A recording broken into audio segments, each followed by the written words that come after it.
이름으로 기도드리옵나이다. 아멘.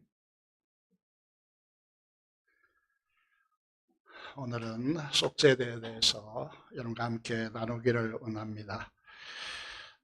이 시간을 통하여 하나님의 그 놀라운 사랑을 깊이 깨닫는 귀한 은혜 시간이 되기를 원합니다.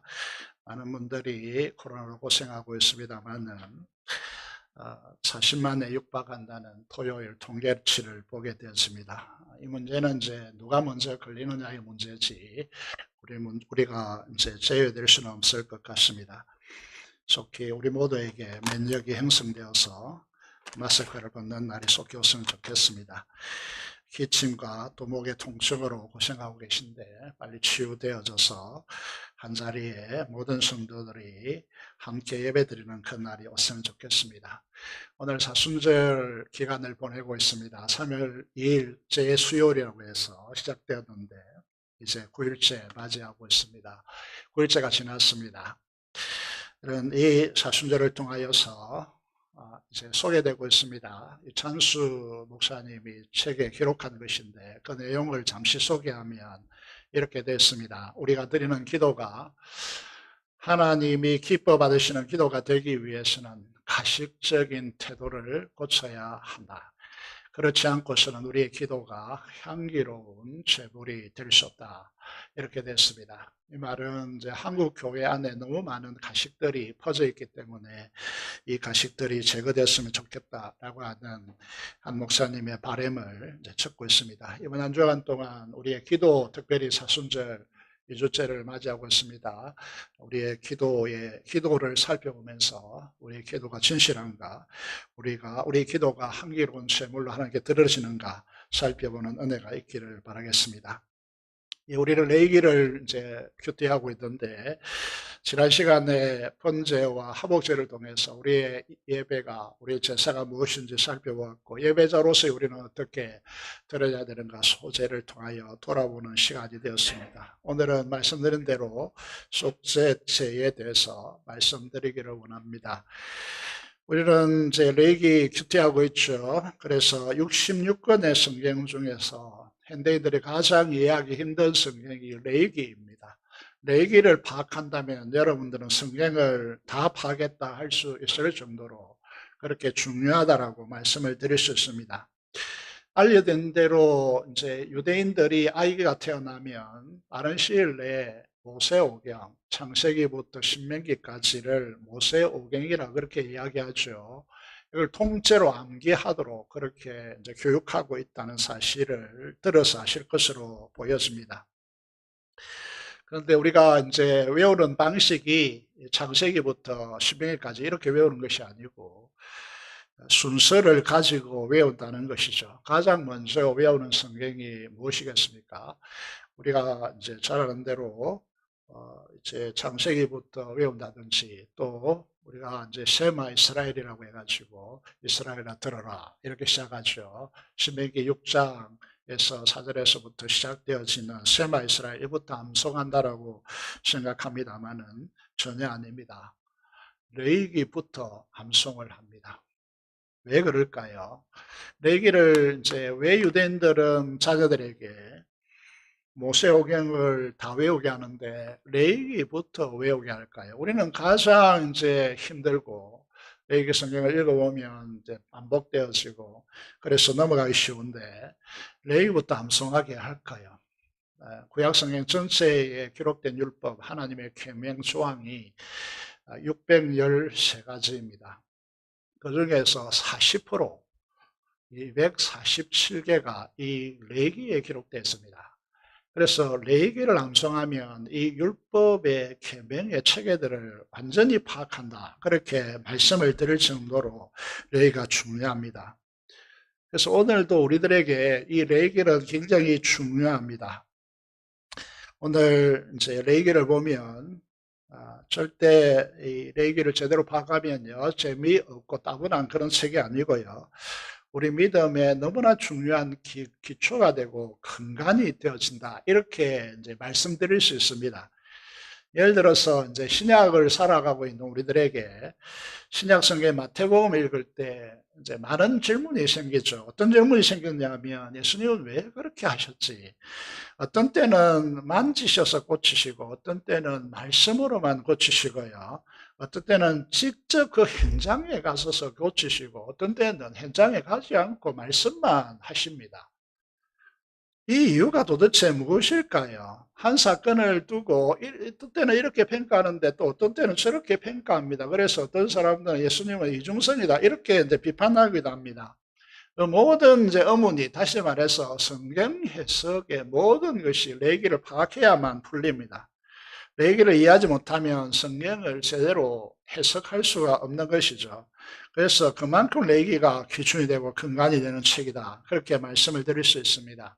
오늘 여러분들에게 속죄 제물에 대해서 속죄 제물을 번제로 드리는 이 부분에 대해서 자세하게 여러분에게 소개하고 그것이 예수 그리스도의 십자가와 어떻게 연결되어져 있는지 설명하기를 원합니다.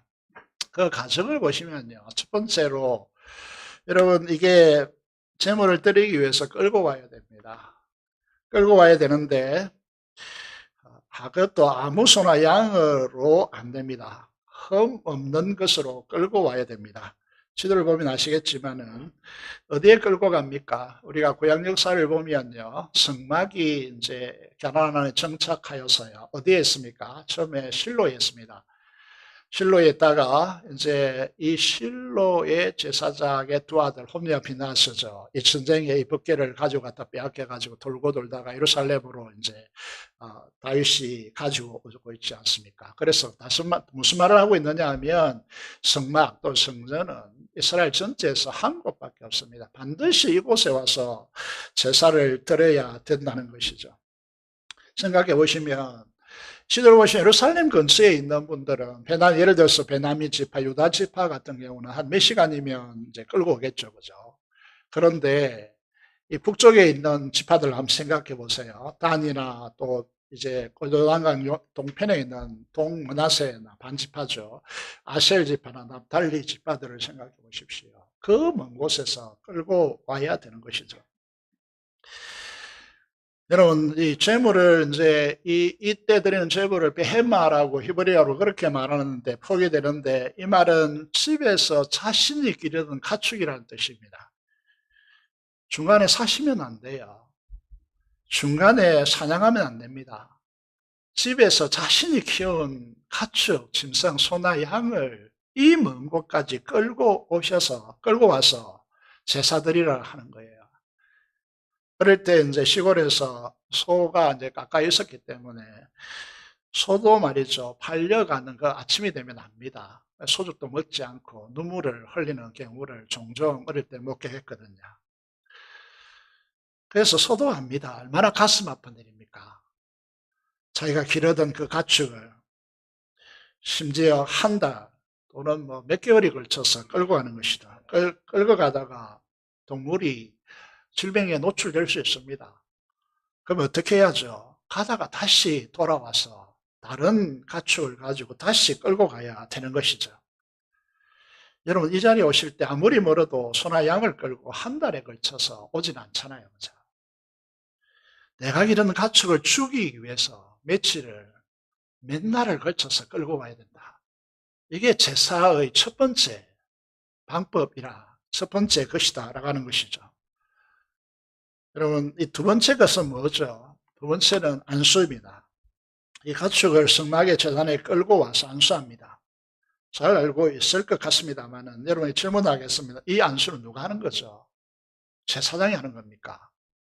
끌고 온 그 사람이 이 자기의 손을 이 짐승의 머리 위에 손을 얹는 것입니다. 안수하는 것이죠. 레위기 1장 4절에 보면 어떻게 되었죠? 끌고 온 그가 번제물의 머리에 안수할지니 그리하면 연락되어 그를 위하여 속죄가 될 것이라 그렇게 말씀하고 있습니다. 가축 끌고 온 그 당사자가 자기의 죄를 발견하고 그 죄를 사함받기 위해서 자신의 가축을 예루살렘 성막까지 성전까지 끌고 가서 그 번제단 앞에서 소나 양의 머리에 손을 안수하는 것입니다. 안수하면서 뭘 해야 되죠?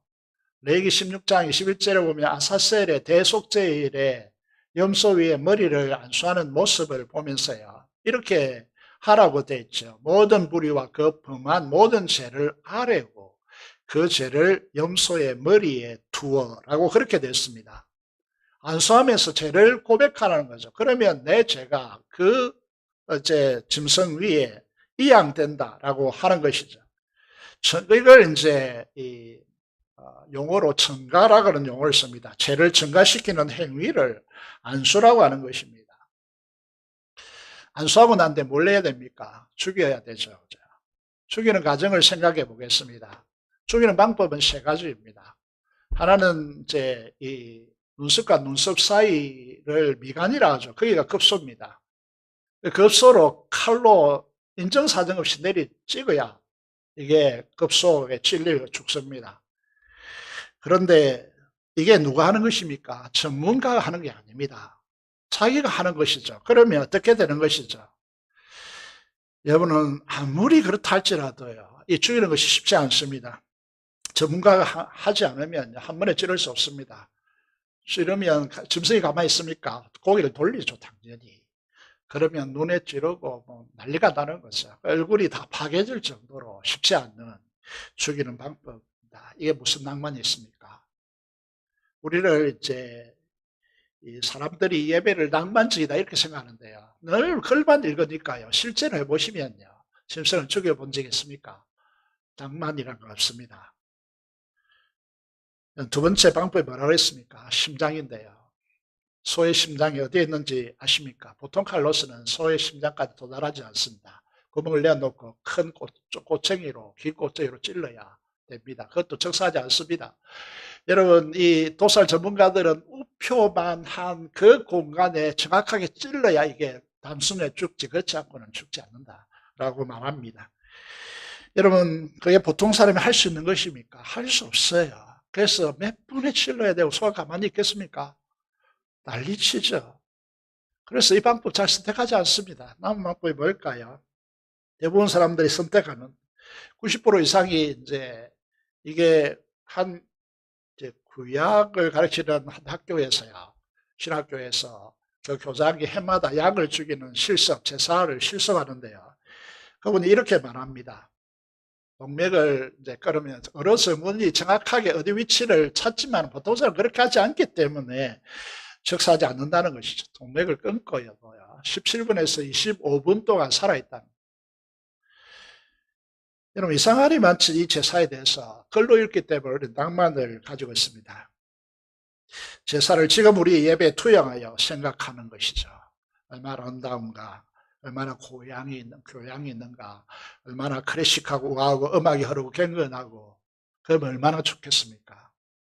여러분, 착각하지 알아야 됩니다. 세상에서 가장 잔인하고 끔찍한 게 제사입니다. 구약의 제사는 절대 낭만적이지 않습니다. 피가 낭자하고요, 처참하고, 낭만이라는 건 전혀 없습니다. 그래서 사람들이 항의하죠.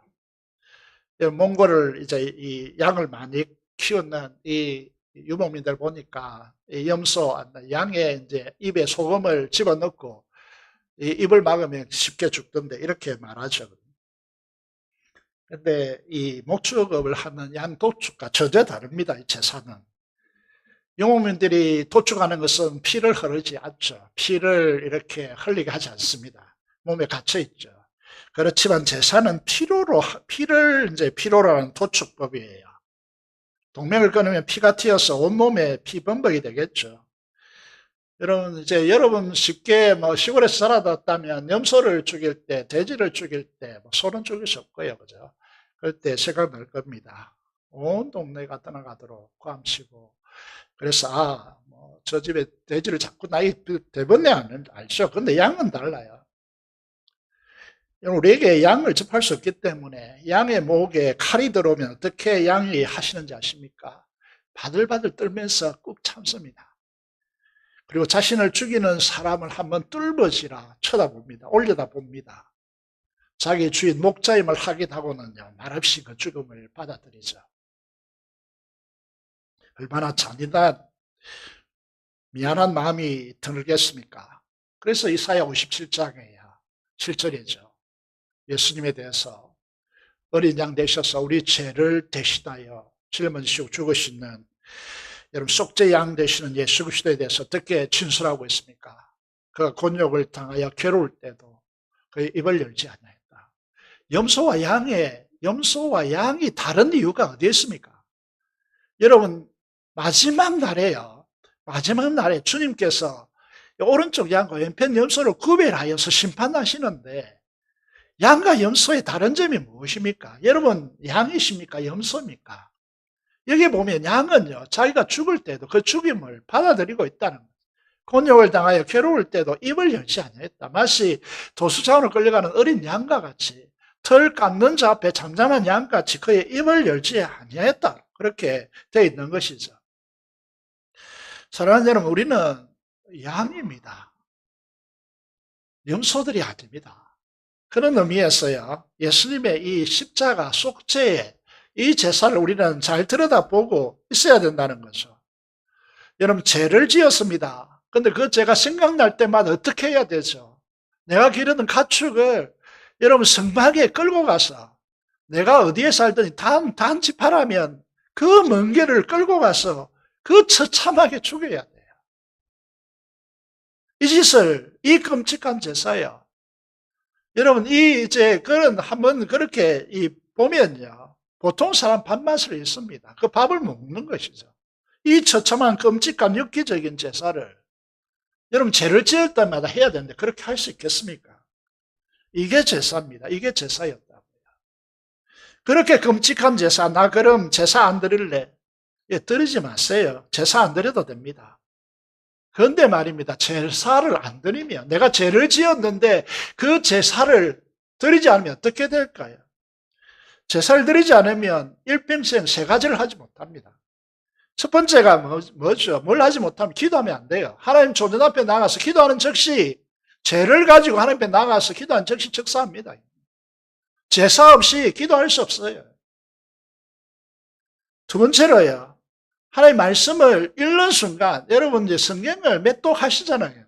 성경 읽을 때마다 느끼는 정서는 뭐냐면 어느 누구든지 상관없이 이는 돌에 적어도 3번은 맞아 죽어야 되는 존재들이라는 것을 성경을 읽으면 대부분의 여러분이 느끼게 될 것입니다.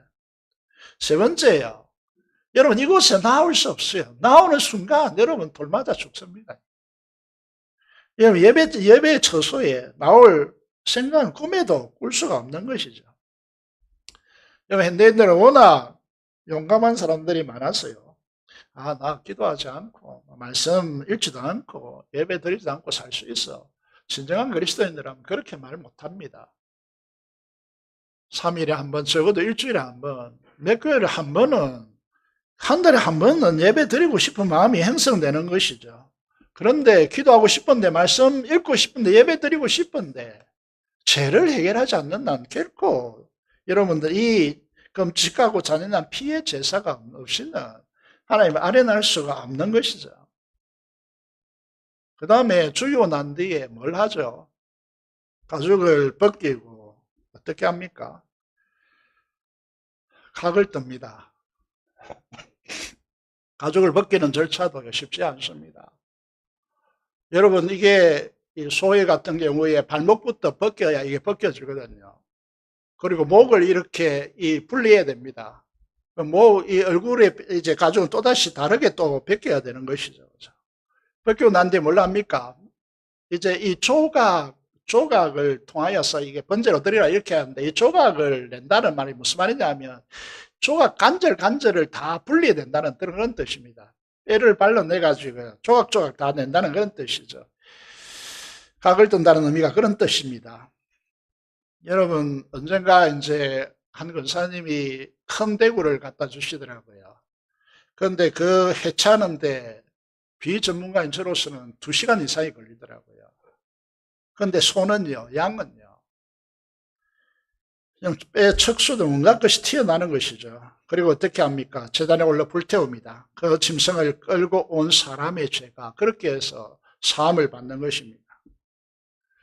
사랑하는 여러분, 우리가 하나님을 믿는다고 하고 그 하나님을 사랑한다고 하고 좋으신 하나님을 찬양합니다. 우리가 사랑의 하나님이라고 고백하죠. 하나님은 죄인의 죽음을 기뻐하지 않는다라고 그렇게 말씀하십니다.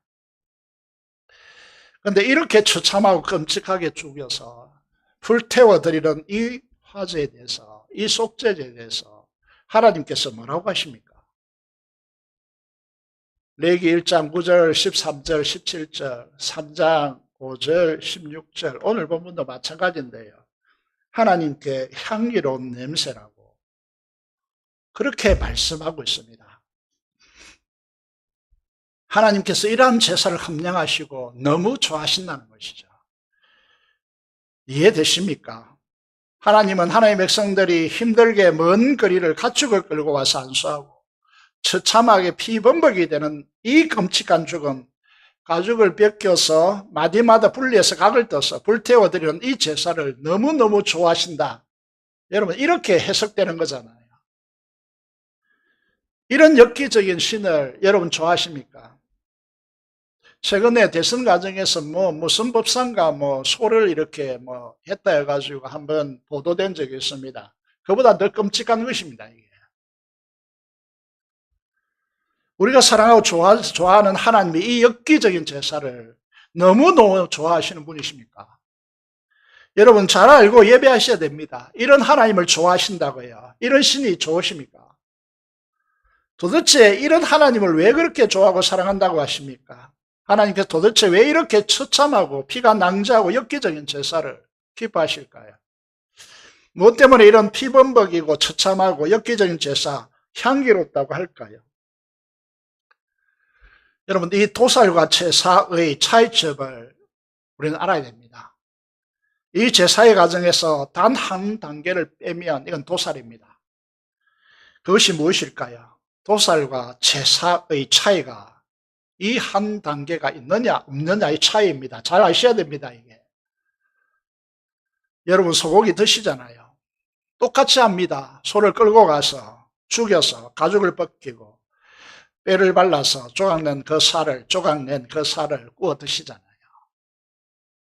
제사와 이 도살의 차이점이 무엇이겠습니까? 화면에 가운데 큰 글씨로 빨간 글씨로 써놨습니다. 청가입니다. 청가. 안수해 있다는 것이죠. 왜 안수한다고 했습니까? 청가하기 위해서. 청가의 의미를 아시죠? 청가의 단어적 의미를 밑에 써놓았습니다. 청과, 죄과 길티죠. 책임 등을 남에게 넘겨서 씌운다. 이게 청가이라는 단어입니다. 이 청가의 의미를 깨달았다면 하나님께서 이 짐승의 끔찍한 죽음과 불태워짐을 기뻐 왜 받으시는가를 알게 되어집니다. 향기로운 제사로 여기시는가를 왜 여기신가를 깨닫게 되어지는 것이죠. 하나님은 짐승의 죽음으로 보는 것이 아니고 우리의 죄가 전가되어서 그 죄가 죽는 것으로 보는 것입니다. 불태워지는 것으로 보는 것입니다. 우리 죄가 전가되어서 죄 덩어리가 죽는 것입니다. 우리의 죄의 심장이 찢어지는 것입니다.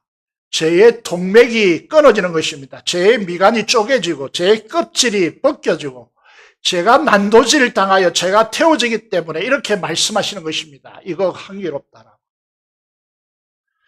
내가 죄를 지었어요. 어떻게 해야 되죠? 죄를 지었습니다. 오늘 값싼 복음주의자들이 가지는 문제는 이것입니다. 죄를 지었다? 그럼 고백하면 되지만 그게 아닙니다. 잘 보셔야 됩니다. 이 속죄죄를 왜 이해해야 되는지를 우리 보셔야 된다는 거죠. 장로님이 기도하셨지만은요.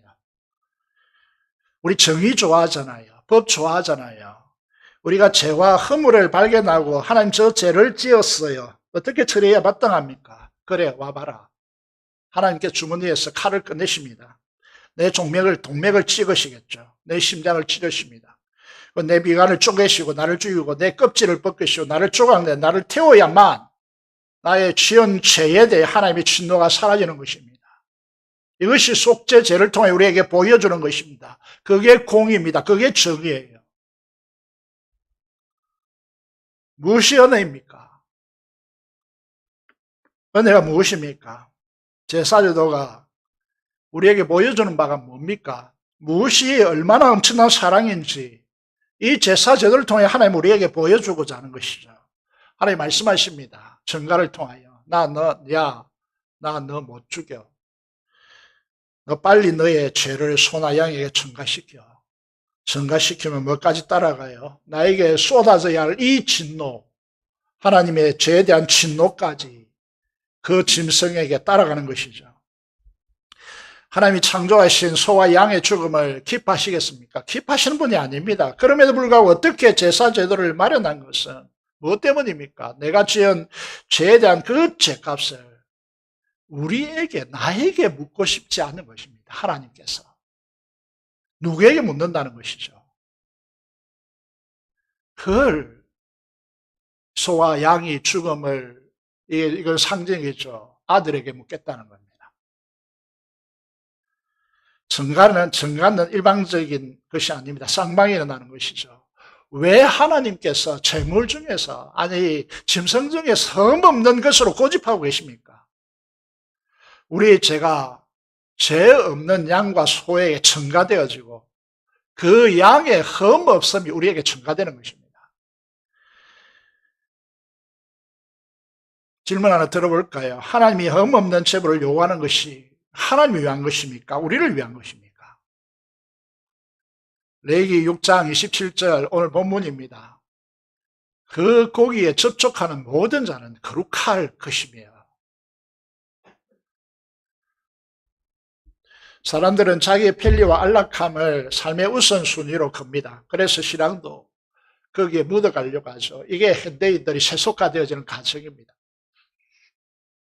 예수님 당시에 유대인들이 타락이 뭡니까? 디아스포라, 그 멀른 곳에서 가축을 데리고 오지 못하니까 짐승을 예루살렘에 와서 사는 거잖아요. 이게 제사를 완전히 무의로 돌리는 중요한 이유가 되는 것이죠. 그래서 사람들은 묻습니다. 소나 양이나 왜 그리 멀리서 끌고 오라는 것인가? 왜 흠 없는 것만 좋아하시지? 하나님은 조금도 융통성이 없는가 봐. 그 융통성을 찾아볼 수도 없어. 흠이 있는 것이면 좀 어때? 그 먼 거리를 다시 갔다 오란 말인가? 요즘 이런 말 잘 쓰죠. 공감력이란 것이 하나도 눈꼽만 건도 없어. 불평합니다.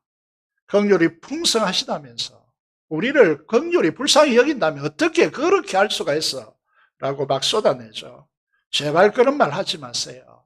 그런 말을 하는 사람들은 전혀 레위기를 모르고 예수 그리스도의 십자가를 모르는 사람들이 하는 방식입니다. 죄와 관련되지 않는 레위기를 다시 읽어보면 감사와 헌신에 대한 제물은 앞다리가 심지어 없어도 하나님께서 음양하시겠다 말합니다. 그런데 속죄 제물은요, 용납이 안 돼요. 왜 그렇습니까? 그 흠없음이 우리에게 이양돼야 되기 때문이에요. 그래서 하나님께서 어떻게 하시겠다는 거죠? 흠없는 고기에만 하는 이유가 그 흠없으신 의로움이 우리에게 전가되기 위한 것입니다. 도대체 뭘 보여주고자 하는 것이죠? 우리의 속죄 제물이 되신 예수 그리스도에게 우리의 죄가 전가되어서 우리의 맹렬한 죄에 대한 진노가 예수님에게 쏟아지게 하는 그 방법 외에 다른 길이 전혀 없다는 사실을 하나님께서 분명히 하고 있다는 것이죠. 고린도후서 5장 21절을 보세요. 성경에는 전가라는 단어가 직접적으로 없습니다. 삼위일체라고 하는 단어도 없는데 우리가 믿는 진리의 핵심이죠. 전가도 마찬가지입니다. 성경에 없는데 우리가 믿는 신앙의 가장 중요한 핵심이에요. 이렇게 되어 있습니다. 하나님께서 죄를 아예 한 번도 경험하지 못하는, 알지도 못하는 그분을, 예수님을 우리를 위하여 죄가 되게 하셨다. 아예 죄로 취급하셨다라고 해요. 죄를 전가시켰어요. 그 이유는 무엇입니까? 우리가 그분 안에서 하나님의 의가 되기 위해서 되게 하려 하심이라고 그렇게 말씀하시는 것이죠.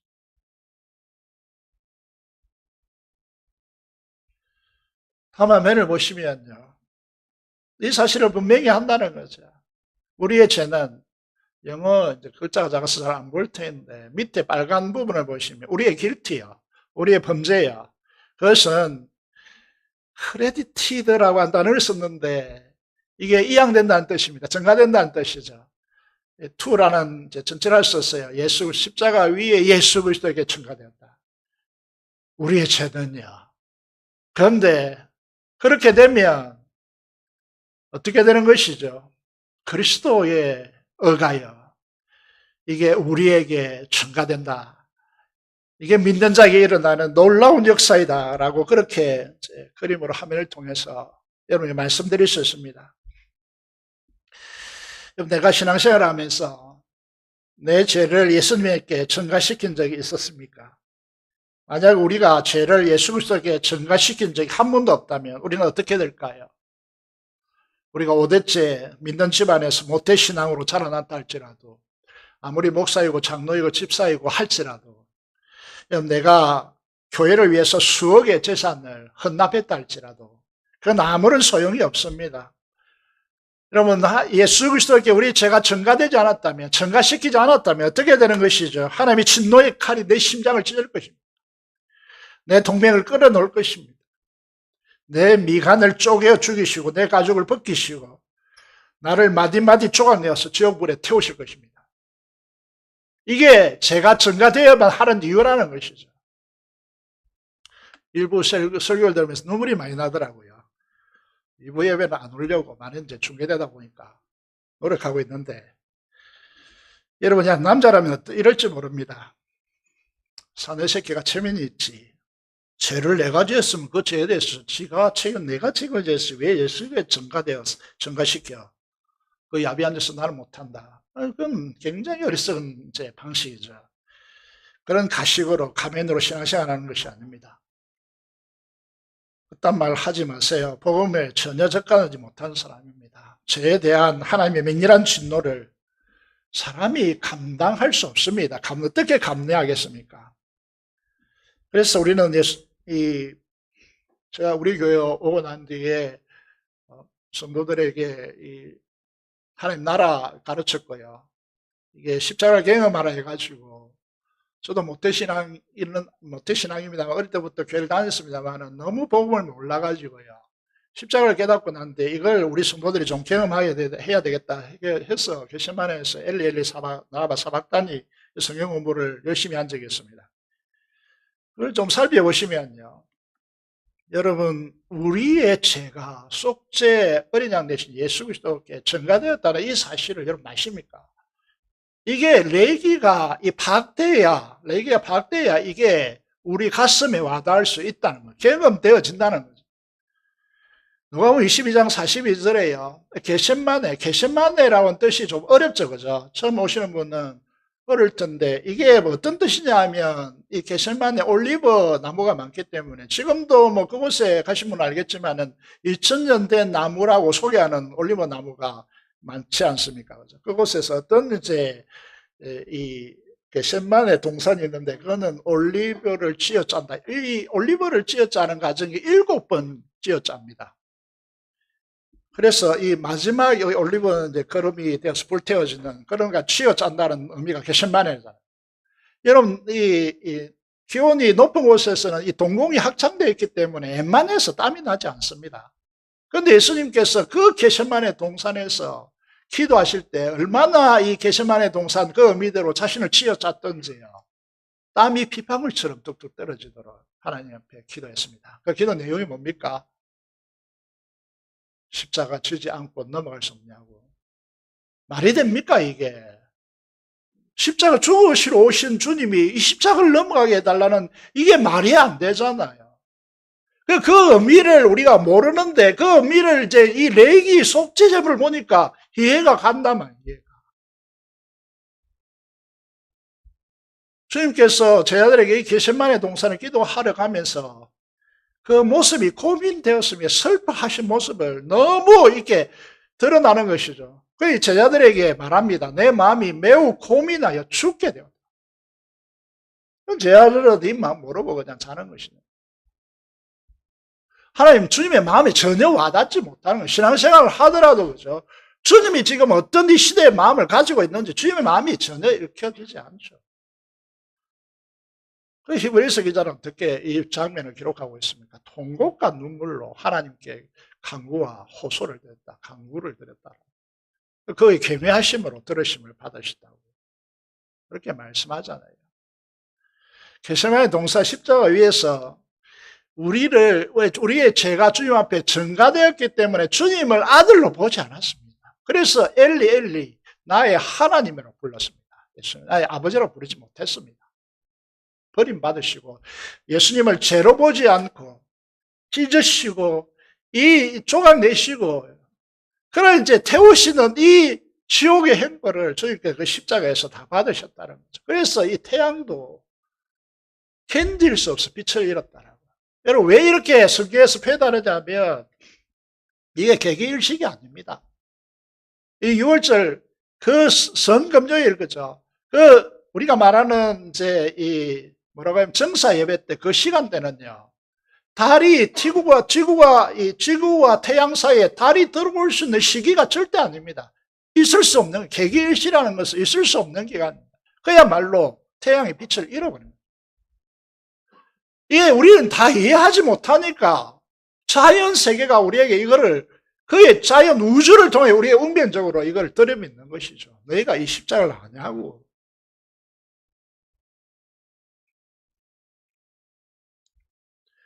우리의 죄를 짊어지신 속죄의 양이 되셔서 찢기시고 심장이 찢어져 파열되고 물과 피를 다 쏟으시고 죄에 대한 하나님의 지옥의 심판을 모조리 받아낸 그 속죄를 하시냐고. 사순절이죠. 오늘 말씀을 통해서 여러분이 느끼는 신앙의 정서가 무엇입니까?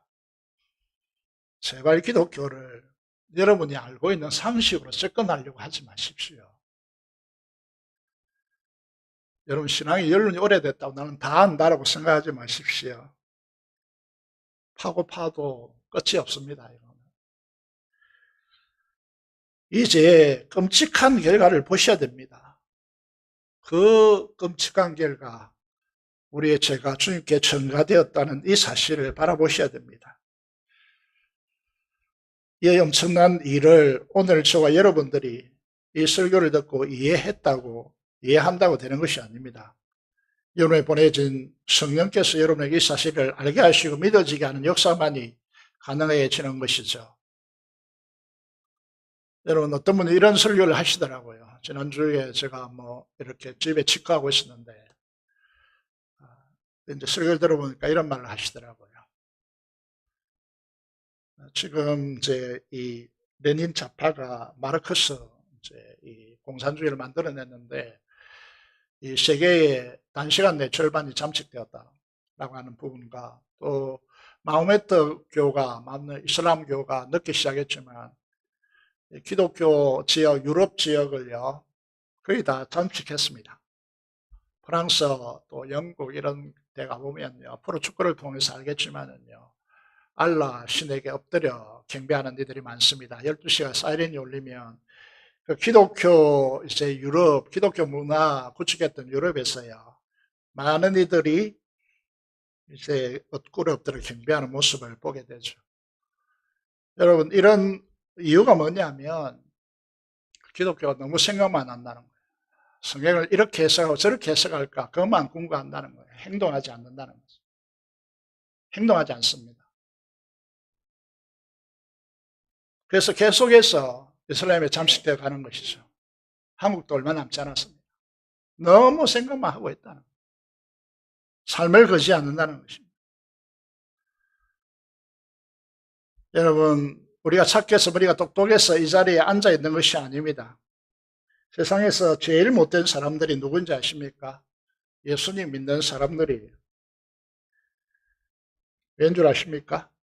죄는 자기가 지어놓고 그 죄를 해결할 방법이 없다고 예수님께 자기 죄를 덮어씌운 정말 나쁜 사람들이 예수 믿는 우리들입니다. 예수 믿는 것이 무엇인지 아십니까? 아신다면 예수 믿는 사람들이 자랑할 것이 한 군데도 없습니다. 자랑할 것이 뭐가 있습니까? 여러분 기독교 명문 가문이 자랑하겠습니까? 천만에 그것 가지고 안 됩니다. 죄를 해결합니까? 안 됩니다. 물장에 우리가 서 있는 것 같지만 정말 나쁜 놈들이죠. 내 죄를 예수님께 전가시켜서 지옥의 행보를 몰아놓고 고통스럽게 죽임 당하게 해놓고 뻔뻔하게 살아가는 우리들이 바로 그리스도인들입니다. 예수님의 그가 우리에게 증가된 것이죠. 우리가 의인된 것은 어렵게 살았어요. 믿었어요. 여러분이 어렵다라고 그렇게 일컬어주는 이유가 여러분 어렵게 살았기 때문입니까? 여러분이 착하게 살고 있기 때문입니까? 믿음 때문입니다. 잘 보세요. 왜 이분을 강조하는가 하면 처음에 예수 믿고 교회를 나오면 이 사실을 안다라고 말합니다. 근데 나중에 보면 교회 생활에 연륜이 쌓이면 어떻게 변질됩니까? 자신이 의롭게 살아서 자신이 이렇게 대우받는 줄 착각합니다. 그래서 사람들이 자꾸 정죄해요. 왜 이 십자가 복음의 진술을 모르기 때문에 이런 현상이 일어나는 것이죠. 의인된 것은 1%도 우리에게 공로가 없습니다. 오직 믿음으로 된 것이죠. 이것을 은혜라고 말합니다. 사순절 2주차입니다. 어떤 교회에서 질문이 오더라고요. 왜 우리 교회 목사님은 사순절을 강조하지 않는지 모르겠습니다. 사순절을 강조하든 안 하든 간에요. 우리가 똑바로 질문해야 될 것은 이 십자가를 제대로 하느냐는 것이죠. 이 레위기를 큐티하면서요, 이 레위기를 통해서 절절하게 다가오는, 여러분, 이 레위기도 글로 읽을 때와 어떤 정말 똑바로 이 은혜를 알자라고 해서 양으로 직접 제사를 한번 드려보는 것이죠. 그 느끼는 정서는요, 전혀 다릅니다. 전혀 다르다는 거죠. 사도 바울이 누구겠습니까? 부모의 경건한 유대인이었습니다. 말씀 토라에 대한 그의 열정이 가득해서 이 사도 바울 어릴 때 예루살렘 유학 보냈지 않습니까? 그래서 이 토라 학교에서 뭘 했겠습니까? 모세오경 달달달 달렸습니다. 레위기부터 시작했겠죠. 레위기부터 알았던 이 사도 바울은 어떻게 고백하고 있습니까? 십자가에 대해서. 마무리하는 입장에서요. 고린도 지역은요, 찬란한 이 헬레니즘이 꽃피었던, 헬라 문명이 꽃피었던 도시이지 않습니까? 그 도시에서요, 그 교회의 문제점이 얼마나 많았습니까? 은사가 대단했고요. 방언이라든지 뱀 고치는 거라든지요. 특별히 그 당시에 수사학이 엄청나게 발전했고요. 오늘날 말하면 변호사 이게 검사 이런 거 되는 거 수사학을 꼽았습니다. 수사학을. 말 잘하는 거죠. 그런데요, 거기에서 뭐라고 합니까? 내가 너희 중에서 예수 그리스도와 특별히 그가 십자가에 못 박히신 것 외에는 아무것도 알지 않기로 작정하였습니다. 왜냐하면요, 이 레위기를 통해서 보면 이 속죄 제사를 통해서 예수 그리스도의 십자가를 보는 순간 그는 완전히 가슴이 녹아내리는 것이죠. 십자가 외에 다른 것을 알 가치도 없다라고 그렇게 작정하는 것입니다. 무엇이 자랑입니까? 십자가 외에 자랑할 것이 우리가 뭐가 있겠습니까? 속죄 제물 대신 내 죄가 그분에게 이양시켜서 하나님께서 칼로 난도질한 이 죄를 난도질한 이 사건 외에 우리가 자랑할 것이 뭐가 있겠습니까?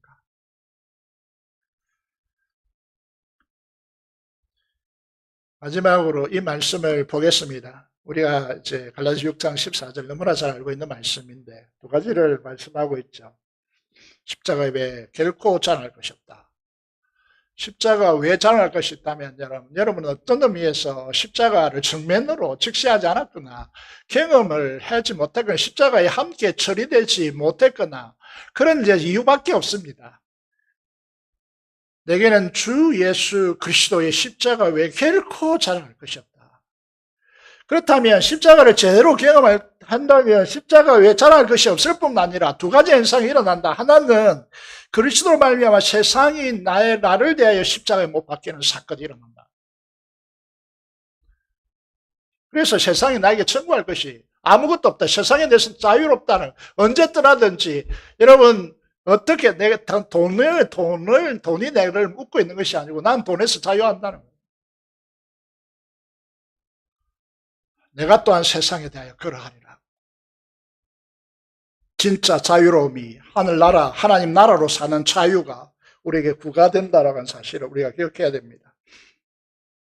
오늘 속죄 제사를 통하여 예수 그리스도의 생명과 의와 예수 그리스도의 모든 것이 우리에게 전가되었음을 우리가 바라보셔야 됩니다. 이것이 우리의 기쁨이죠.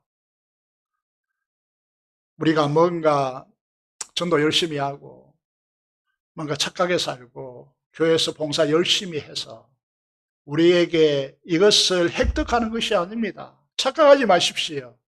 주님께서 우리에게 전가시킨 것들입니다. 이 신앙의 진수를 여러분들이 기억하셔야 됩니다. 그래서 쓸데없는 봉사, 쓸데없는 섬김을 통해 자기를 내세우는 방식을 선택하지 마십시오. 그거는 신앙이 아닙니다. 예수 그리스도의 이 전가 때문에요. 우리가 하나님의 자녀 되어지고 그 영광을 부여받고 하나님 나라의 상속자 된 자녀가 되어지고요. 엄청난 우리의 축복을 누리게 된 것을 우리가 기뻐해야 된다는 것이죠. 사랑하는 성도 여러분, 이번 사순절 2주짜리를 접어들면서요. 사실 코로나를 이제 이 시기를 우리가 3년째 맞이하고 있습니까? 그런데 우리가 기억해야 될 것이 뭐냐면 계속해서 하나님 우리의 삶을 두드리고 계십니다. 우리 삶을 정리하라고요. 얼마 남지 않았다고. 이 세상의 역사는 얼마 남지 않았다고 계속해서 우리에게 호소하고 있습니다. 이번 주를 지나면서 첫 번째 말씀드렸습니다. 기도를 점검하십시오. 가식적인 신앙을 내려놓으시고 하나님 앞에 진실하게 서십시오. 속죄제물 대신 어린 양 대신 예수 그리스도 그 십자가 앞에서요. 이 십자가에 못 박히신 것 외에는 아무것도 알지 않기로 작정하였다라고 하는 이 사도 바울의 고백이 나 중심의 고백이 되도록 이 말씀 중심을 붙들고 한 주간을 사시기 바랍니다.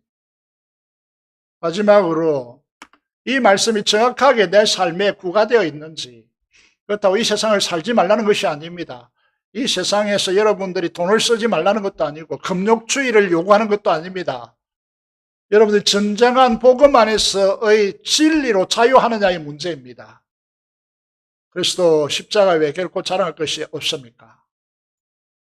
그리스도로 말미암아 세상이 나를 대하여 십자가에 못 박혔습니까? 나도 또한 세상에 대하여 그들이 나에게 권리를 청구할 것이 아무것도 없음을 우리가 고백할 수 있겠습니까? 이 은혜로 한 주간 동안 살아가시고 여러분들을 십자가 앞에 세우시는 그런 한 주간의 날들이 되시기를 주님의 이름으로 축복드립니다. 함께 기도하겠습니다. 우리가 말씀드린 대로 정말 우리의 기도를 점검하고 한 주간 동안 주님의 십자가만을 자랑하고 십자가 더불어 주님의 길을 가는 우리의 삶이 되도록 위해서 기도해 주시고 민족 부모와 통일의 발성 선교사를 위해 산음성으로 기도하도록 하겠습니다. 기도하겠습니다. 살아계신 아버지 하나님 은혜를 감사합니다. 하나님께서 우리를 축복하여 주시고 은혜를 베풀어 주셔서 진심으로 감사를 드립니다. 하나님께서 축복하여 주시고 하나님의 은혜를 더하여 주시며 하나님의 놀라운 축복 속에서 살아갈 수 있도록 주께서 진히 인도하여 주시고 하나님의 은혜를 더하여 주시며 주의 놀라운 권능이 우리 통해 드러나는 귀한 삶이 되도록 하나님께서 역사하여 주시고 은총 베풀어 주시기를 간절히 소원을 드립니다. 하나님 예배자로 서게 하여 주시기를 간절히 소원을 드립니다. 하나님의 놀라운 권능으로 축복하여 주시고 은총에 은총을 더하여 주시기를 간절히 소원을 드리오니 주님의 놀라운 권능과 역사가 능할 수 있도록 도와주시옵소서. 이 민족공을 통일하시는 선교사를 통하여 하나님께 일하여 주시고 하나님의 놀라운 권능으로 축복하여 주시기를 간절히 소원을 주 예수 그리스도 이름으로 기도드리옵나이다.